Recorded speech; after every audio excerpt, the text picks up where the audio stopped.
ఆకాశవాణి నిజామాబాద్ కేంద్రం. మీరు వింటున్నారు ఆకాశవాణి నిజామాబాద్ కేంద్రం అందిస్తున్న కార్యక్రమాలు.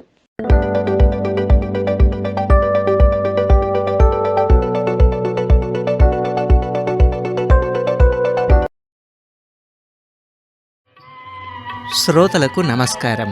ఈనాటి చిత్రలహరి కార్యక్రమానికి స్వాగతం.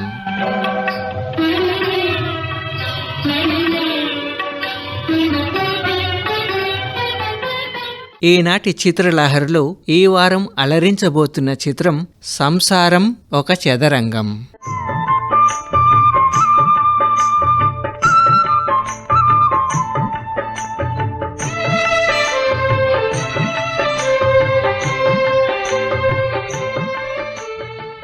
ఏవిఎం ప్రొడక్షన్స్ పతాకంపై ఎం శరవణన్, ఎం బాలకృష్ణన్ నిర్మాతలుగా, ఎస్పి ముత్తురామన్ దర్శకత్వంలో 1987వ సంవత్సరంలో విడుదలైన తెలుగు చలనచిత్రం సంసారం ఒక చదరంగం.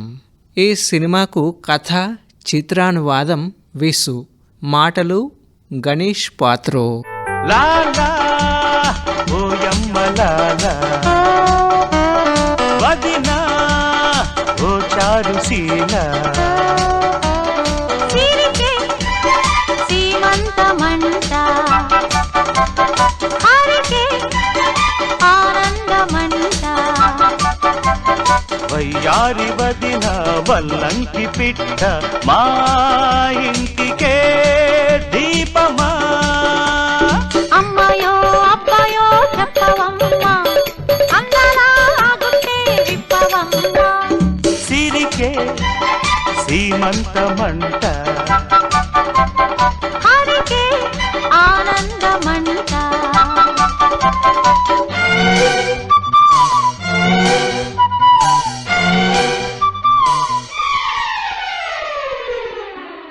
ఈ సినిమాలోని తారాగణం అప్పల నరసయ్యగా గొల్లపూడి మారుతీరావు, గోదావరిగా అన్నపూర్ణ, ప్రకాష్గా శరత్ బాబు, ఉమగా సుహాసిని, రాఘవగా రాజేంద్ర ప్రసాద్, సరోజగా కల్పన, చిలకమ్మగా షావుకారు జానకి, వసంతగా ముచ్చర్ల అరుణ, ఎడ్వర్డ్ శామ్యూలుగా నూతన్ ప్రసాద్ నటించారు. జానకి రాముల కళ్యాణానికి జగమే ఊయలలూగెనులే, జానకి రాముల కళ్యాణానికి జగమే ఊయలలూగెనులే, సీతాదేవి కులుకులనే సీతాకోక చిలుకలతో, జానకి రాముల కళ్యాణానికి జగమే ఊయలలూగెనులే.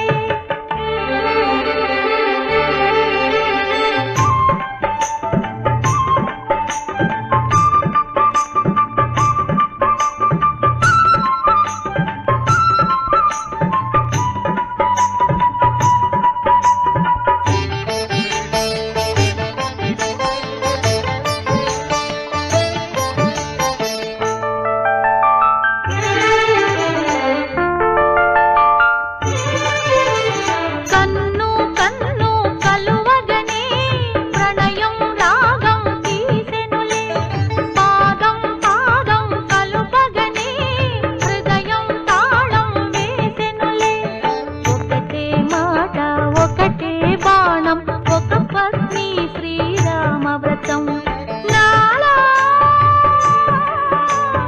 నీలో రాగం తీసి అలపే చిలికే యాగయ కీర్తనలెన్నో,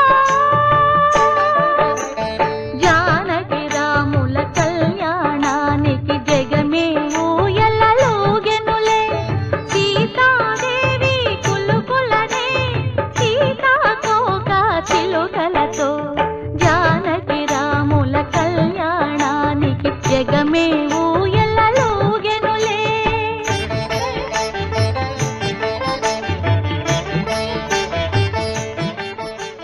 ప్రతి సంసారంలో సుఖాలు అనే తెల్లగడులు, కష్టాలు అనే నల్లగడులు ఉంటాయి. రాజు అనే కుటుంబ పెద్ద అయిన తండ్రి, మంత్రి అనే సలహాలిచ్చే తల్లి, ఏనుగులు అనే కొడుకులు, గుర్రాలు అనే కోడళ్ళు, ఇంకా కూతుళ్ళు, అల్లుళ్ళు, మనమలు అనే బంట్లు. వీళ్ళంతా ఒక్కోసారి తెల్లపావులుగా, మరోసారి నల్లపావులుగా ఈ కష్ట సుఖాలు తెచ్చే ఆనందాలను, అవరోధాలను చాకచక్యంగా పరిగ్రహిస్తూ ఆటను రక్తి కట్టించాల్సి ఉంటుంది. ఎక్కడ తప్పటడుగు పడినా, ఎక్కడ తప్పుడు ఎత్తు వేసినా అసలుకే ఎసరు వస్తుంది.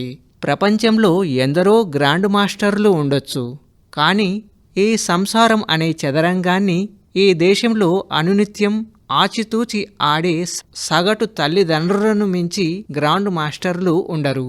అలాంటి ఒక తల్లిదండ్రుల కథే సంసారం ఒక చదరంగం.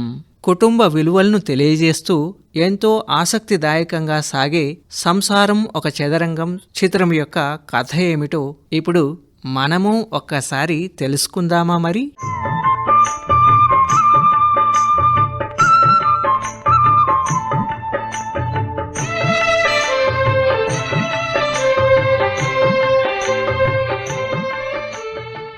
విశాఖలోని అప్పల నర్సయ్య, గొల్లపూడి మారుతీరావు ఒక సగటు ఉద్యోగి. ఇతనికి 3 కొడుకులు: ప్రకాష్, శరత్బాబు, రాఘవ, రాజేంద్రప్రసాద్, కాళిదాసు, హజా షరీఫ్. వీళ్లు కాకుండా ఒక కూతురు కల్పన. ఇంట్లో తల్లి గోదావరి, అన్నపూర్ణ, కోడలు ఉమా, సుహాసిని. ఈ కుటుంబానికి 2 కళ్ళై సంసారాన్ని సమన్వయంతో నడుపుకుంటూ వస్తూ ఉంటారు.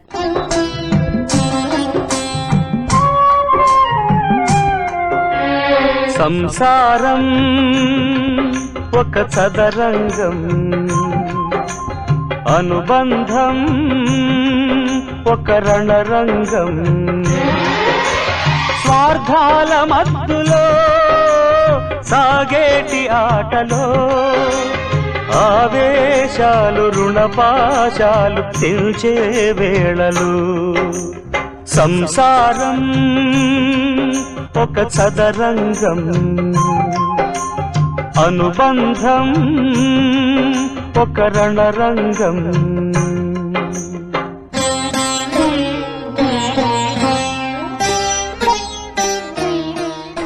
పెద్ద కొడుకు ప్రకాష్ జీతం నెలకు 1725 రూపాయలు. అతను తన జీతంలో నుంచి 800 రూపాయలు ఇంటి ఖర్చులకు ఇస్తూ ఉంటాడు. ఇక రెండవ కొడుకు రాఘవ జీతం 550 రూపాయలు. అతను తన జీతం నుంచి 400 రూపాయలు ఇస్తూ ఉంటాడు. పెద్దాయన నరసయ్య తన జీతం డబ్బుతో కలిపి ఇంటి బడ్జెట్ను మేనేజ్ చేస్తూ ఉంటాడు. కానీ పెద్ద కొడుకు ప్రకాష్కు ఇది ఇబ్బందిగా ఉంటుంది.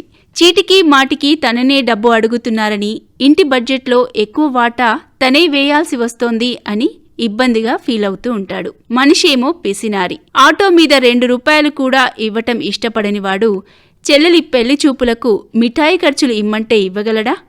కాని ఆ ఇష్టంతోనే ఆ పనులన్నీ చేయాల్సి వస్తుంది. మూడవ కొడుకు కాళిదాసు చిన్నపిల్లవాడు. 10వ క్లాస్ మీద దండయాత్రలు చేస్తూ ఉంటాడు. కాబట్టి ఇంటి ఖర్చుతో వాడికి ప్రమేయం లేదు. పైకి అంతా సజావుగా ఉన్న ఆ ఇల్లు నివురుగప్పిన నిప్పులా ఉంది. అగ్గి రాజేసుకునేలా ఉంటుంది. రాజును నేల కూల్చే సందర్భం ఏదో ఒకటి వెయిట్ చేస్తూ ఉంటుంది. చివరికి ఆ రోజు రానే వచ్చింది. పెద్ద కోడలు ఉమా పురిటికి పుట్టింటికి వెళ్ళింది. పెద్ద కొడుక్కి ఇది మంచి అవకాశంగా అనిపించింది. ఆ నెలలో ఇంటి ఖర్చులకు కేవలం 400 ఇస్తాను అంటాడు.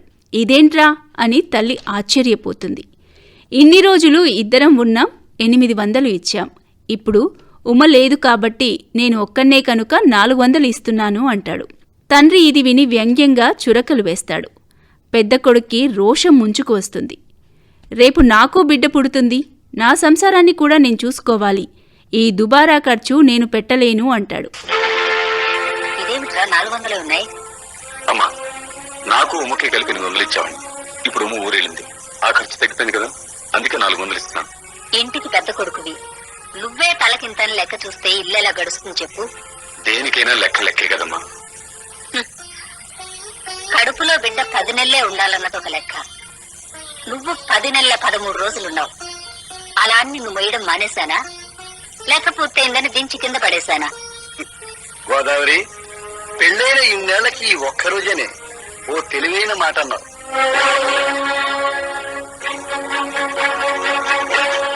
ఏమిటి నాన్న అమ్మ అంత తెలివిగా మాట్లాడించింది? అవునరా, ఆవుకి తౌడు తెలగపిండి పెట్టి మేపుతాం ఎందుకని? అది పాలిస్తుందని. కానీ తీరా పాలు పితకడం ప్రారంభం ప్రారంభించేసరికి ఆవే లీటరా అర లీటరా అని బేరం ప్రారంభించింది అనుకో, ఎవరికి చెప్పుకుంటారు? మీరు నన్నే ఆవును పెంచినట్టు పెంచలేదు, దుక్కుడుద్దులో పెంచారు. నేను మాత్రం ఎన్నాళ్ళని ఈ కుటుంబ భారాన్ని మోస్తాను. రేపు నాకు బిడ్డ పుడుతుంది, నా సంసారం పెరుగుతుంది. నేను ఈ దుబారా ఖర్చు చేయలేను. కన్న తల్లిదండ్రులను తోడబుట్టిన వాళ్లను చూసుకోవటం కూడా దుబారా అవుతుందా అని తండ్రి ప్రశ్నిస్తాడు. అంత రోషపడే వాళ్ళు నా దగ్గర 18,000 తీసుకుంటే తప్ప కూతురు పెళ్లి చేయలేకపోయారే, అప్పుడేమైంది ఈ రోషం అంటాడు కొడుకు. లెక్క పత్రాలు చూస్తున్నావా? నీ చదువుకు పెట్టిన ఖర్చు, నీ ఉద్యోగం కోసం పెట్టిన ఖర్చు, నిన్ను పెంచి పెద్దవాణ్ణి చేయడానికి చేసిన ఖర్చు, నీకు యాక్సిడెంట్ అయితే నా రక్తం ఇచ్చి నిన్ను కాపాడుకున్న ఖర్చు, ఇవన్నీ కూడా లెక్క చూడాలా అంటాడు తండ్రి. అవును, చూడాల్సిందే. మీరు చూసిన దానికి నేను చేసిన దానికి సరిపోయింది. మర్యాదగా చెల్లెలి పెళ్లి కోసం నా దగ్గర తీసుకున్న 18,000 ఇవ్వండి అంటాడు కొడుకు. ఒక తండ్రి మీద అంతకు మించి అసహ్యమైన ఎత్తు ఉండదు. ఆ తండ్రి లోలోపల కుమిలిపోతాడు. ఆత్మాభిమానం పొడుచుకొని వచ్చి, నీ డబ్బులు నీకు అనా పైసలతో సహా ఇస్తాను, అందాక నా ఇంట్లో నుంచి బయటకు పోరా అంటాడు. చూడు ప్రకాష్, నువ్వు 400 రూపాయలు తక్కువ ఇచ్చినంత మాత్రాన సరోజిని అత్తారింటికి బయలుదేరుతుందా? వసంత చేసిన తప్పు కడుక్కుపోతుందా? ఈ ఖాళీగారి పరీక్ష పెడుతుందా? నానా ఆగరా, తక్కే బిడ్డలు చేసిన తప్పులు, పెద్ద కొడుకు వల్ల మిగిలిన అప్పులు, అంతే కదరా. వాడారి వాడిచ్చిన 400 రూపాయలు వాడికే తిరిగి ఇచ్చేవే. వాడిని కన్న పాపానికి వాడికి కూడా ఫ్రీగా నేనే తిండి పెట్టగలను. తిన్న తిండికి బిల్లు కట్టకుండా జారుకునే రకాన్ని కాను నేను. కానీ అందరి బిల్లులు నాకే అంటుకొట్టున్నారే, అదే తప్పంటున్నాను నేను. ఎవరితో మాట్లాడుతున్నావో తెలిసే మాట్లాడుతున్నావా మిస్టర్ ప్రకాష్? తెలుసు. ఇసుక తెక్కడ పేడ తెక్కడిగా ఒకరికొకరు పొంతం లేకుండా విచ్చలవిడి బ్రతుకులు బ్రతుకుతున్న గుంపుని నిలదీసి అడగడం చేత కాని ఒక వెన్నెముక లేని వయసుడిగిపోయిన ముసలాయతో మాట్లాడుతున్నాను, నాకు బాగా తెలుసు. నిన్ను పెంచి పెద్ద చేయడానికి వీధి వీధులు తిరిగి అలసి సలసి అరిగిపోయి కరిగిపోయి నీ పేరు చివర బీకామ్ అనే 3 అక్షరాలు చేర్చడంతో నువ్వు పెరగడానికి కారణమైన ఒక ముసలి పిచ్చి కన్న తండ్రితో మాట్లాడుతున్నాన్ని నీకు తెలియడం లేదురా? తెలియడం లేదు. నువ్వు ఉద్యోగంలో చేరడానికి 5,000 రూపాయలు సెక్యూరిటీ డిపాజిట్ అడిగితే నా ప్రావిడెంట్ ఫండ్ గ్రాట్యుటీ పేపర్లను వడ్డీకి సెడ్జీ దగ్గర తాకట్టు పెట్టి 5,000 రూపాయలు తెచ్చి ఇచ్చిన steel plant AB trolley clerk ఈ అప్పల్లో సైతం మాట్లాడుతున్నాను తెలియడం లేదా? తెలియడం లేదు. నువ్వు కాలేజీకి వెళ్తూ యాక్సిడెంట్ లో కారు కింద పడి చావపోతే ఈ శరీరంలోంచి 3 బాటిల్స్ రక్తం ఇచ్చి నేను బతికించిన ఈ దౌర్భాగ్యుడు అప్పల్లో సైతం మాట్లాడుతున్నాను నీకు తెలియడం లేదా? తెలియడం లేదు, తెలియడం లేదు, తెలియడం లేదు. అయితే ఇంట్లోంచి బయటికి పోరా కుక్క.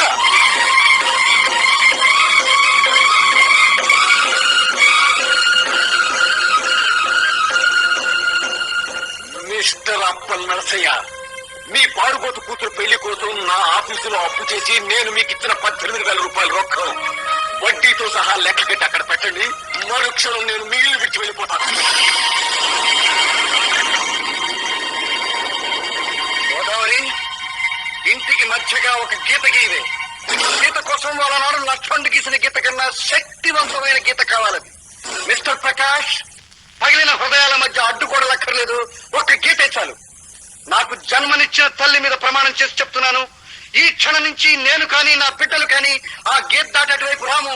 మీరు కూడా రావడానికి వీల్లేదు. నా బిడ్డ పెళ్లి కోసం నేను మీ దగ్గర అప్పుగా తీసుకున్న 18,000 రూపాయల రొక్కాన్ని మరో సంవత్సరం తిరిగేలోగా నా తల తాకట్టు పెట్టేనా మీకు చెల్లిస్తాను సార్.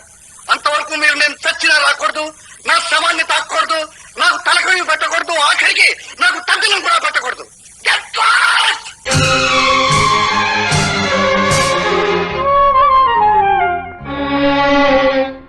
గుండెలే బండగా మారిపోయేటి స్వార్థం, తల్లిని తాడిని డబ్బుతో తూచుబేరం, రక్తమే నీరుగా తెల్లబోయేటి పంతం, కంటికి మంటికి ఏకధారైన శోకం, తలపై విధి గీత ఇలపైనే వెలసిందా, రాజులే బంట్లుగా మారు ఈ క్రీడలో, జీవులే పావులైపోవు ఈ కేడిలో, ధనమే తల్లి ధనమే తండ్రి ధనమే దైవమా, సంసారం ఒక చదరంగం, అనుబంధం ఒక రణరంగం, స్వార్థాల మత్తులో ఆడేటి ఆటలో ఆవేశాలు రుణపాశాలు తెల్చే వేళలో సంసారం ఒక చదరంగం, అనుబంధం ఒక రణరంగం.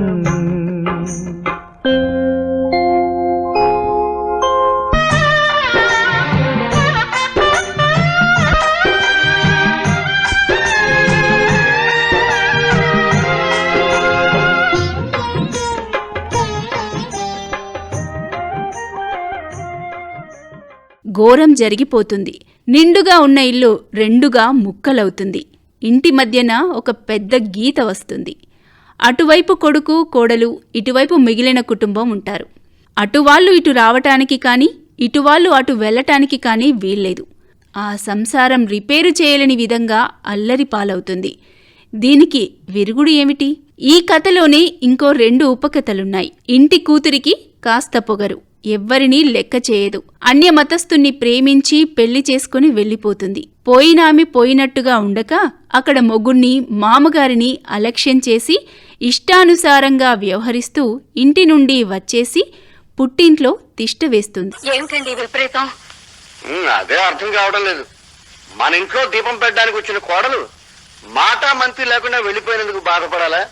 మరెవరింట్లోనో కొవ్వొత్తి వెలిగించడానికి వెళ్ళిన మన కూతురు వెనక్కి తిరిగి వచ్చినందుకు విచారించాలా? నాన్న, మీ అమ్మాయిని తిరిగి వాళ్ళ అత్తవారింటికి పంపే ప్రయత్నం మీరు చేయండి. మీ కోడలు తిరిగి మీ ఇంటికి తీసుకొచ్చే పని నేను చేస్తాను.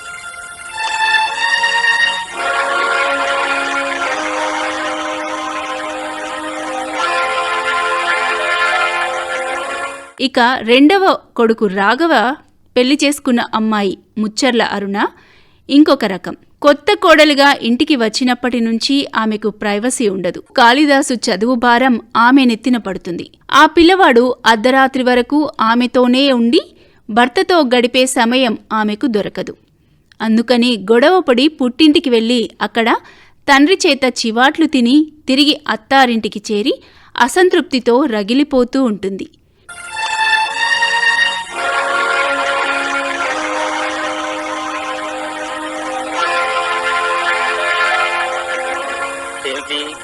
వచ్చినప్పటి నుంచి అత్తవారింట్లో ఏం జరిగిందమ్మా అని మా నాన్న అడగట్లేదేమా అని చూస్తున్నావా? అడగనమ్మా. ఆ ఇంటి విషయాల్లో జోక్యం కలుగు చేసుకోవటం అమర్యాద, నాకు తెలిసినంత వరకు. మరి నాకేదైనా సమస్య ఎదురైనప్పుడు ఎవరితో చెప్పుకోవాలి? అగ్ని సాక్షిగా నేను 5 చేతులు పెట్టి అప్పగించానుగా, అతనితో చెప్పుకో. సమస్య అతనైతే? ఓహో, అప్పుడు తండ్రితోనే చెప్పుకోవాలి. అందుకే వచ్చాను. అన్నన్నా పొరపడ్డావమ్మా. ఇప్పుడు నేను కాదమ్మా నీ తండ్రిని. ఎప్పుడైతే నీకు పెళ్లి చేశానో అప్పుడే నా పరువు ఊడిపోయింది. ఇప్పుడు నీ తండ్రి అప్పల నరసయ్య గారు, వెళ్ళి అతనితో చెప్పుకో.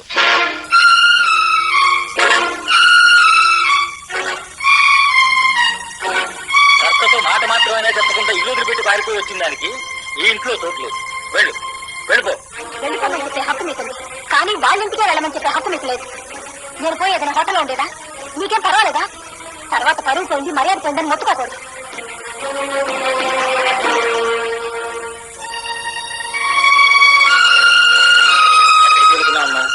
బీచ్కా ఏదైనా హోటల్కా? హోటల్కి వెళ్ళేంత ధైర్యవంతురాలు కాను, బీచ్కి వెళ్ళి దూకేంత పిరికిదాన్ని కాను. నా సమస్యను నేనే పరిష్కరించుకుంటాను. అంటే ఎక్కడికి మరి? మా ఇంటికి. ఆహా, ఎంత దివ్యంగా ఉందో ఈ మాట. నేను నీకు తోడురానా? అవసరం లేదు, నేను వెళ్ళగలను. ఓహో, ఇది మరీ దివ్యంగా ఉంది.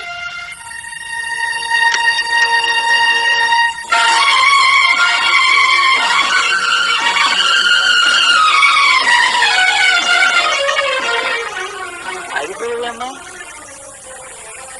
మనసు మార్చుకున్నావు కొంపదీసి. అరే అల్లుడు గారా, రండి. మావయ్య, మీ మాటలన్నీ విన్నాను. మంచిదే అల్లుడు గారు, మీకు తెలియదేముంది. మీరు డీజిల్ షెడ్ లో పనిచేస్తున్నారు, మీ భాషలోనే చెప్తాను వినండి. ఈ ఇంజిన్ కొంచెం మొండికేసే ఇంజిన్. కాస్త నట్లు బిగించారంటే అదుపులో పెట్టుకోవచ్చు. మావయ్య, మీది బట్టల వ్యాపారం, మీకు మాత్రం తెలియదేముంది. మీ భాషలోనే చెప్తాను వినండి. నేనేదైనా కొట్లో బట్టలు కొంటే తొడగనైనా తొడుగుతాను, లేదా చింపి పీలికలు చేస్తాను, అంతేగాని రిటర్న్ చేయను. అబ్బా, అల్లుడు గారు ఇప్పుడు నన్ను చింపి పీలికలు చేశారు.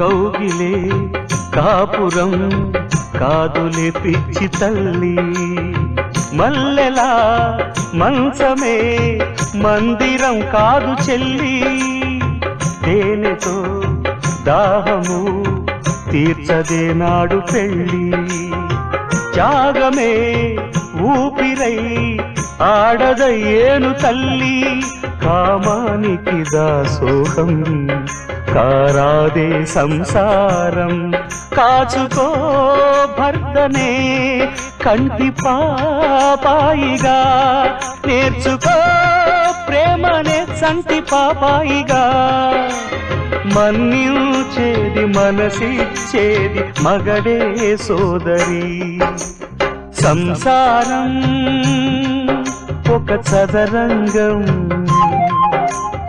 అనుబంధం ఒక గుణపాఠం, ప్రేమే సంసారము ప్రేమే వేదాంతము, వయసు కాదు వాంఛ కాదు మనసే జీవితం, సంసారం ఒక చదరంగం, అనుబంధం ఒక గుణపాఠం.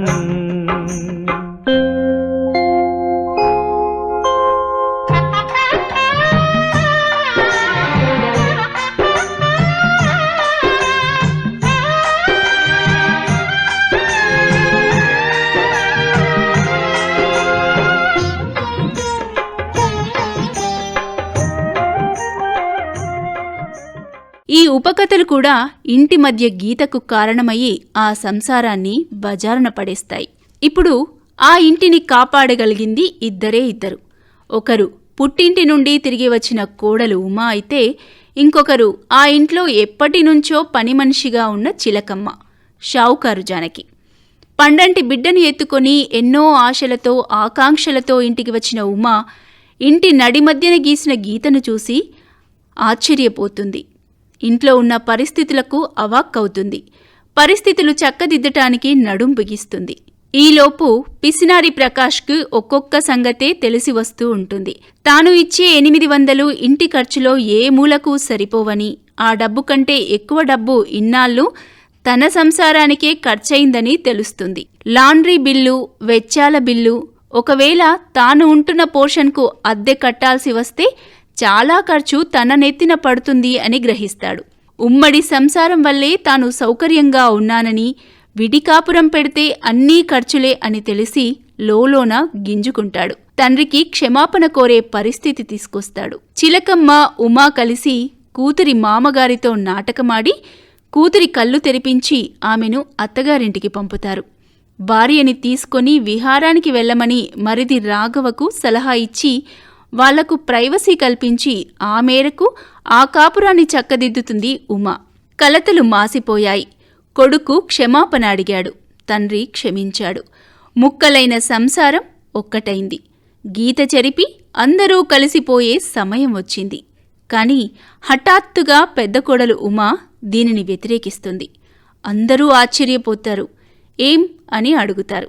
మళ్లీ గొడవలు జరగవని గ్యారెంటీ ఏమిటి అని ప్రశ్నిస్తుంది ఉమా.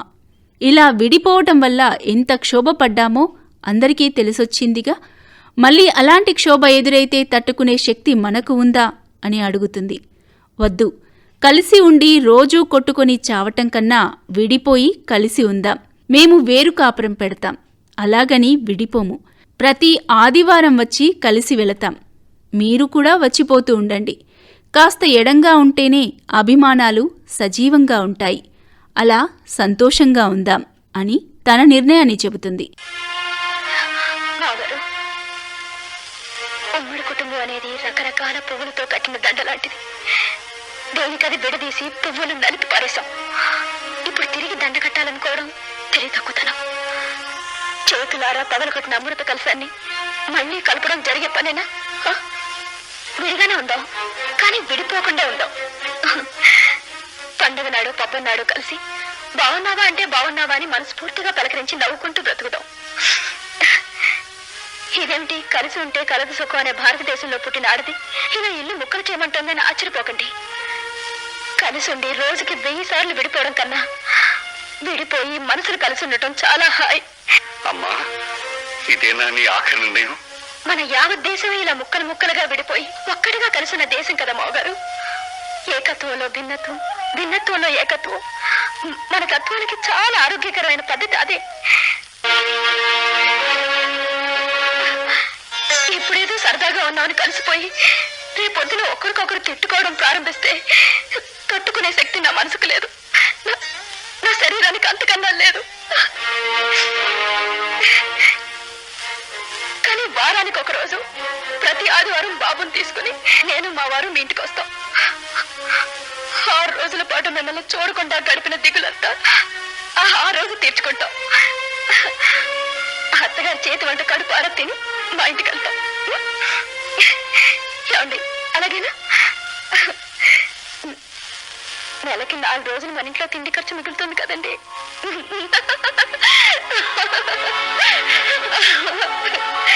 ఒకరి ఇళ్లకు ఒకరు సంతోషంగా వచ్చిపోతూ ఉంటారు. అందరూ కలిసిమెలిసి ఉంటారు. ఇంతటితో ఈ చిత్రకథ సుఖాంతమవుతుంది.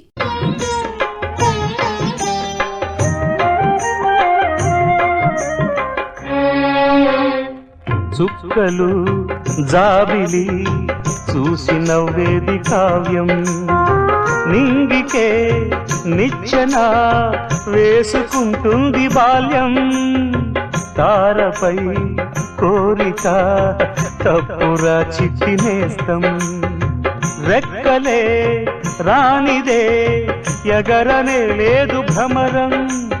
వినరావో సుమతి పోరాదు ఉన్నమతి, పాత పాఠాలనే దిద్దుకో ముందుగా, నేర్చుకో కొత్త పాఠాలనే ముద్దుగా. నిన్ను పెంచేది గెలిపించేది చదువే నాయనా. సంసారం ఒక చదరంగం,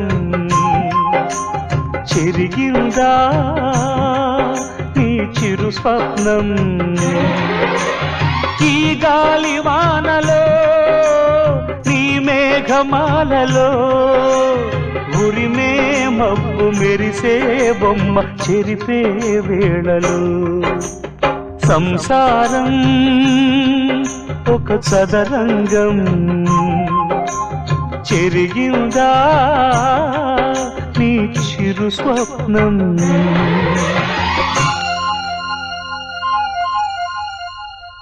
ఇక ఈ సినిమాలోని పాటలకు చక్రవర్తి సంగీతం అందించగా ఎస్పి బాలసుబ్రహ్మణ్యం, పి సుశీల గానం చేశారు. పాటలన్నీ కూడా వేటూరి సుందరరామ్మూర్తి కలం నుండి జాలువారాయి.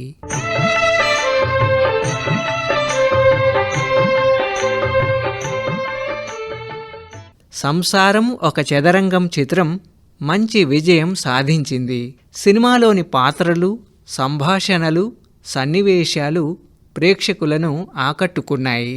చిలకమ్మ పాత్రలో షావుకారు జానకి నటనకు గాను ఉత్తమ సహాయ నటిగా నంది అవార్డు పొందారు.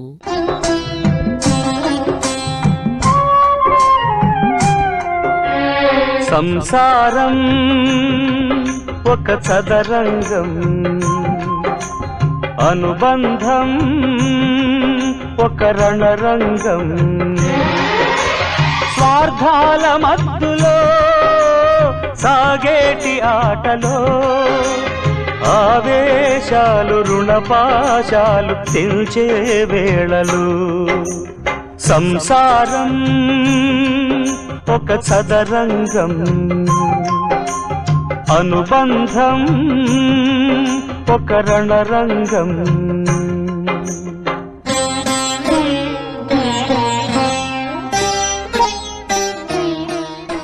ఇది ఈనాటి చిత్రలహరి.